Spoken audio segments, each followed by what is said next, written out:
Muito bem, pessoal, nós estamos aqui em mais uma reportagem do Marreto Urgente. Eu estou aqui com o Dr. Thiago Ranieri, um assunto que ganhou as páginas dos principais sites e jornais, revistas, enfim, da imprensa do estado do Mato Grosso. Dr. Thiago Ranieri faz a defesa de um caso que nós vamos comentar agora. Muito obrigado, doutor, por receber a nossa reportagem. Imagina, que é isso. Doutor Thiago, nesse último fim de semana aí houve um vazamento de processos, né, que até então deviam estar em segredo de justiça, aonde apontam uma magistrada que parece estar suspensa pelo CNJ, e o caso que está ali próximo a isso é um caso que comoveu aí todo o estado, por que não o Brasil, que é a suspeita, a acusação que recai sobre o companheiro dela, Antenor, se não me engano, de ter sido o assassino de uma pessoa, de uma mulher, né, um feminicídio ocorrido aí em Rondonópolis. Eu queria que o senhor agora, como defesa, se manifestasse, porque até então a gente só sabe uma execração pública que está sendo feita de algumas pessoas, até me surpreendeu, até perguntei para o senhor, mas o processo não está em segredo, como é que vaza desse jeito aí? Certo, vamos lá. Boa tarde, como é que você está, Marreto? Tudo bem? Olha só, primeiro a gente tem que esclarecer alguns fatos aqui dessa situação, né? Obviamente, esse vazamento se deu por meio dos integrantes do Ministério Público. A própria nota afirma, né, que segundo o Ministério Público, numa tentativa de diminuir, de invalidar a função da magistrada, né, a posição da magistrada, e principalmente de levar uma condenação popular do seu companheiro. Tá? Essa é notoriamente a tentativa. O Ministério Público já vem fazendo isso outras vezes, não é a primeira vez, inclusive com publicação de uma prisão dele que aconteceu em agosto, dando seu nome em televisão a nível estadual, colocando o nome dele publicamente na própria página do Ministério Público. Então a gente já entendeu que o que o Ministério Público quer é tentar essa comoção social em cima de um crime gravíssimo de feminicídio, mas que, afirmo para você, não foi praticado pelo senhor Antenor. Aí você me diz, doutor, como é que o senhor me afirma com tanta certeza que esse crime não foi praticado pelo Antenor? Veja bem, Marreta, nós fizemos um laudo pericial que a gente chama de laudo prosopométrico. Tá, esse laudo mede braços, pernas, né? Ele baseia as imagens, todo esse feminicídio ele foi filmado, tá? Ele tem o momento da execução, tem a filmagem da execução e tem também todo o trajeto do executor até a vítima, tá? E nós pagamos uma perícia particular para que analisasse essas imagens e, com a colaboração do acusado, o senhor Antenor, né, fizesse a comparação dessas imagens, das imagens captadas pelas câmeras com as imagens do senhor Antenor na mesma posição, diante de um carro igual, diante de uma guia igual. Tudo isso foi realizado. E pasme você, Marreta, esse laudo que nós fizemos, ele dá uma diferença de 14% entre as imagens. Imagina uma pessoa de 1,70 m, nós estamos falando de 14%. São quase 15 centímetros aí a mais entre uma pessoa e outra. Né? Então, uma pessoa que, por exemplo, se o executor tinha 1,70 m, se o Antenor tem 1,70 m, o executor tinha 1,85 m. E também deu uma diferença entre corpórea, troncos, membros e tudo. Bom, isso é uma prova que o senhor da defesa está... Mas com essa prova aí, né? O senhor fez o que com essa prova? Porque se o senhor me falar assim, olha, você está de azul e agora você está de amarelo, bom, aí agora eu tenho uma dúvida. Então, a pergunta o que a defesa tem feito? Correto, perfeito. Veja bem, quando a gente faz uma prova que a gente chama de prova unilateral, que é essa prova que a defesa produziu, nós levamos ela ao processo, tá? Nós temos o Código de Processo Penal nos permite que façamos diligências extra-autos, né? E que juntemos ela ao processo a qualquer tempo. Antes do interrogatório do senhor Antenor, a defesa juntou, né, essa prova, deu vista ao Ministério Público, o Ministério Público pediu desentranhamento. O Ministério falou que essa prova não serve para nada, é uma prova unilateral, eu quero que ela seja retirada dos autos, tá? A defesa, o que a defesa quis com esta prova? O que a defesa pretende com essa prova? É que seja realizada uma perícia judicial. É um direito do acusado, é um direito previsto em lei no nosso Código de Processo Penal que, uma vez havendo materiais aptos a se fazer um laudo, que esse laudo seja feito na forma judicial. A defesa simplesmente trouxe inicialmente esse laudo, tá, para os autos, para demonstrar, olha, existe uma divergência aqui. Diante dessa divergência, senhora juíza, senhora magistrada, vamos fazer uma perícia judicial, tá? Inclusive com uma colaboração. A nossa Constituição diz que o acusado não é obrigado a produzir prova contra si, tá? Isso é uma defesa constitucional. Pelo contrário, a defesa veio e falou, ó, a gente quer o laudo, inclusive, com a participação dele. Na verdade, você está produzindo... Exatamente. Eu tenho certeza... Está fazendo o inverso do que deveria. Nós temos a certeza de que o executor não é ele, né? Entendi. Nós temos a certeza, tanto de conversas, tanto, né, sempre quando eu estou nesse caso desde o começo, então... Mas, doutor, agora deixa eu perguntar. Claro. Só eu tenho convicção. Tudo bem, o senhor é advogado, né? Tem que ter convicção. Claro. Mas, enquanto jornalista, eu já fico aqui. Mas, para aí. E todo esse processo que a Polícia Civil fez, esse inquérito que apontou, aí o senhor diz, não é. Quer dizer, ou o senhor é muito corajoso, o senhor tem provas para dizer que isso não é mesmo. A gente tem a prova, a nossa prova pericial foi feita sem qualquer interferência da defesa. Nós contratamos um perito, não pedi para ele, falei, o que você precisa para me dizer se essas pessoas são as mesmas ou pelo menos semelhantes? E se a perícia apontasse, é o mesmo? Aí a gente iria ver o que fazia, né? Obviamente, né? O nosso direito é realizar a prova e daí verifica se ela presta pra gente juntar os autos ou não. Eu estava convencido desde o começo de que não era. Até visualmente, para mim, eu já conhecia ele há algum tempo, né? Quando a situação aconteceu, visualmente para mim eu já vi que não era, né? E daí o que eu falei pra ele, até Marreta na época, eu falei, cara, você tem alguma participação nisso? Ele, doutor, eu garanto pro senhor que nenhuma. E não tem, sabe por quê? O que isso foi feito? Isso foi feito às pressas. A delegacia, a polícia, ela queria prestar é um caso midiático, como você falou. Hoje existe uma comoção nacional em cima de feminicídios, né? Então se busca uma resolução rápida. E na tentativa dessa resolução rápida, a polícia enfia os pés pelas mãos, o coloca na condição de executor, né? Talvez, Marreta, até se tivesse colocado ele na função de mandante, qualquer coisa, seria mais fácil para se tornar um convencimento popular, porque também não existe nenhuma prova, e a polícia teve acesso aos celulares dele, de ligação, de qualquer coisa que o ligasse ao crime. Nada. O que existe que estão ligando ele ao crime é uma medida protetiva que aconteceu em outubro por parte dela, onde ela o denunciou após ter agredido e após ter recebido uma notificação. Ela recebe uma notificação em outubro e no mesmo dia ela realiza esse pedido de protetiva. Até ela receber essa notificação, e inclusive o Dr. Pedro Sakamoto, já que o Ministério Público se achou no direito de explanar isso publicamente, eu posso explanar também que quando concedeu o HC a ele, o Dr. Pedro Sakamoto, no seu HC, o desembargador relata, fala, olha, inclusive causa muita estranheza essa medida protetiva sendo proposta por ela na mesma data em que ela recebe uma intimação de um boletim de ocorrência que ele realizou contra ela. Tá? Doutor, por que na época, agora, isso é outra pergunta, na época nós não conseguimos conversar com a defesa? Por que o senhor resolveu... Claro que eu insisti um pouquinho, mas o senhor também foi mais rápido. Não, eu vou dar essa entrevista para você. Eu não tenho problema nenhum de conversar com jornalistas. Só que acontece o seguinte, Marreta, você é a primeira pessoa que me procurou e falou, doutor, a gente pode gravar uma entrevista? As entrevistas até então são gravadas exclusivamente pela vítima. A imprensa me procura, doutor, o senhor pode me mandar uma nota? E eu envio uma nota completa, só que daí eles extraem os trechos que querem. Enquanto os familiares da vítima têm cerca de 2 minutos de tela, a defesa é narrada ao final como, por exemplo, a defesa informa que tudo será prestado esclarecido e que ele nega, sendo que a gente manda um texto completo. Óbvio, você foi a primeira pessoa que me procurou para que eu pudesse dar uma entrevista. Eu vou explicar, eu estou vendo uma execração pública, tal, mas... Processo em segredo de justiça. Até eu perguntei, você nunca viu um segredo de justiça que todo mundo sabe? Inclusive, que todo mundo espalha? Exato. Inclusive, esse segredo de justiça, para nós, a defesa, não serve de nada. Né? Esse segredo de justiça não foi pedido por nós. Tá? Esse segredo de justiça veio desde o começo do processo. Para não atrapalhar as investigações? A situação era essa, né? Mas agora todo mundo sabe? Mas isso é incrível. Por exemplo, antes de eu receber a intimação da denúncia, essa intimação de denúncia já estava presente nos principais telejornais de Rondonópolis e região.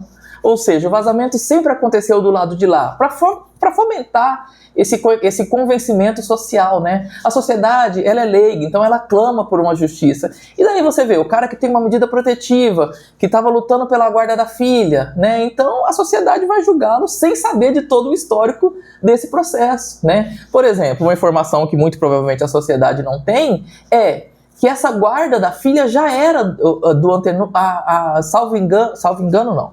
A execução aconteceu dia 27 de janeiro. A guarda já era do Antenor unilateralmente, porque os juízes já tinham entendido que a mãe não detinha as condições necessárias para se criar uma criança com autismo. Vários pareceres de assistentes sociais, né, vários laudos relataram que ela não detinha as condições necessárias. Tá? Então a guarda já era dele. Há mais de um mês a guarda já era dele. Não existe motivação nenhuma que o ligue a esse crime, a não ser achismos. Os celulares dele foram entregues. Os 2 celulares dele, quando ele foi preso pela primeira vez, foram entregues. Cadê que se buscou alguma prova? Entregue, inclusive com o fornecimento dele da senha. Eu ouvi um comentário que toda essa situação é uma tentativa de postergar, né? Mas eu fiquei pensando, o cidadão está preso. Qual que seria o objetivo da defesa de continuar ele preso? Postergar, se tivesse em liberdade, vamos prender ele. Qual é a finalidade? Eu não entendi. O senhor já ouviu isso? Por exemplo, esse meu pedido da perícia, inclusive, é após a nova prisão dele, que inclusive, de caso completamente suspeito, essa prisão foi pedida extra autos. Tá? A representante do Ministério Público, senhora Ludmila, que inclusive já que foi citado tantas vezes o nome dela em matérias, não vejo problema nenhum em citá-la, a representante do Ministério Público, a senhora Ludmila, ela fez uma representação, a juíza encerrou a audiência com uma pressa absurda, não doutor, vamos encerrar, encerrou a audiência com uma pressa absurda, e a representante do Ministério Público fez uma representação pedindo novamente a prisão dele extra autos, sob o argumento de que ele poderia fugir. Detalhe, ele estava monitorado eletronicamente. Tá? Então, assim, é de um absurdo, são ilegalidades assim, que nós estamos batendo hoje a nível de STJ e STF para ver se conseguimos que pelo menos a lei seja cumprida. O nosso objetivo é só que a lei seja cumprida. Estou pedindo nenhum favorecimento. A doutora Maria das Graças é citada aí com tentativa de interferência. A doutora Maria das Graças nunca interferiu. Ela está afastada pelo CNJ. Não, é outra inverdade publicada na reportagem. O afastamento dela se deu pelo TJ do Mato Grosso. Tá? O CNJ recebeu a notícia e com toda a cautela devida. E o senhor me falou até que isso também está em segredo de justiça. Também está mas também foi colocado em todos os sites aí da capital. Também foi colocado. Olha o respaldo que o CNJ deu a uma magistrada que ele não conhecia. A senhora Ludmila faz uma denúncia, a promotora de justiça faz essa denúncia contra a doutora Maria das Graças, pedindo imediatamente seu afastamento. O CNJ fala negativo. Primeiro, tribunal, me dê informações acerca dessa magistrada. Tem algum problema com essa magistrada? Essa magistrada responde a algum procedimento administrativo? Essa magistrada já foi condenada a algum procedimento administrativo? Antes do Tribunal de Justiça responder essa magistrada, a desembargadora já decreta o seu afastamento cautelar. Tá? Então, bom, doutor, eu vou falar agora. Eu sou um cara complicado, claro, polêmico. Claro, mas eu vi que o senhor é maior do que eu. O senhor veio aqui, o senhor falou que a polícia fez errado, que o Ministério Público está fazendo errado. O senhor sabe que são situações... Não tenho problema nenhum com isso. Inclusive, eu quero pedir publicamente para que se retire o segredo de justiça desse processo. Já que as informações estão sendo vazadas, porque qual que é o interesse de se manter em segredo de justiça? Não consigo entender, entendeu?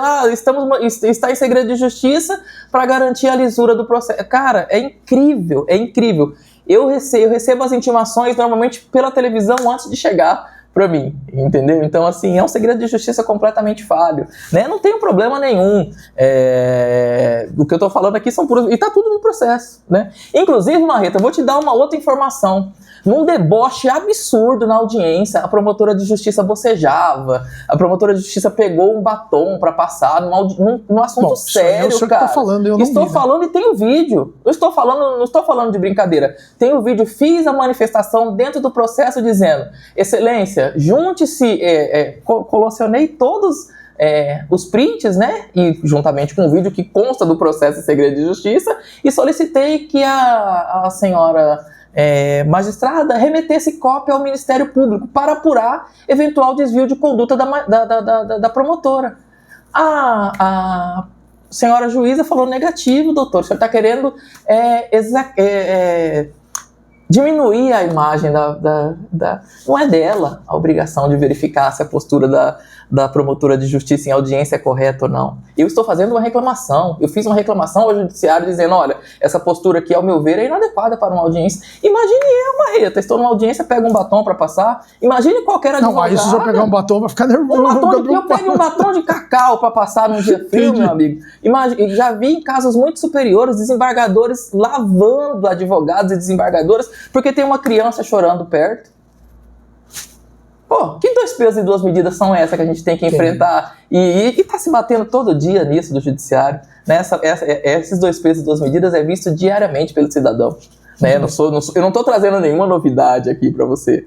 Eu estou te fazendo aqui. Estou conversando com o Dr. Thiago Ranieri. O senhor tem mais alguma coisa para falar? Não, a gente só queria exatamente que, diante de agradecer você pela busca aí, pela procura, e dizer que assim, a gente só quer que seja feita a justiça. Por que o Tribunal de Justiça, por que a senhora magistrada não defere que seja realizada a perícia, que é uma perícia possível e ilícita? Qual que é a problemática em se realizar uma perícia com um cara que está sendo acusado de feminicídio, sendo que ele está apto a participar? A defesa disse, ele vai participar da perícia judicial, com participação do Ministério Público, do perito designado pela magistrada. Qual que é a problemática? Eles simplesmente querem levar esse cara a um júri para fazer tudo isso que estão fazendo. Por que está negando o direito da defesa de fazer? Porque com essa perícia, ele sequer é pronunciado. Ele sequer vai a júri popular, porque a obrigação da magistrada, diante da perícia judicial, verificando que as pessoas, entre a pessoa que executou e o acusado não são as mesmas, ela tem que fazer uma impronúncia. Ela tem que dizer, opa, não existe indício de autoria aqui.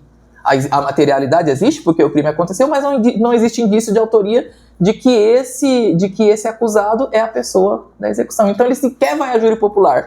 Aí por que estão negando? Porque daí vai ele a júri popular e com esse arcabouço de notícias que o Ministério Público tem desenvolvido aí, se leva ele a uma condenação popular, porque quem julga no júri popular são o povo.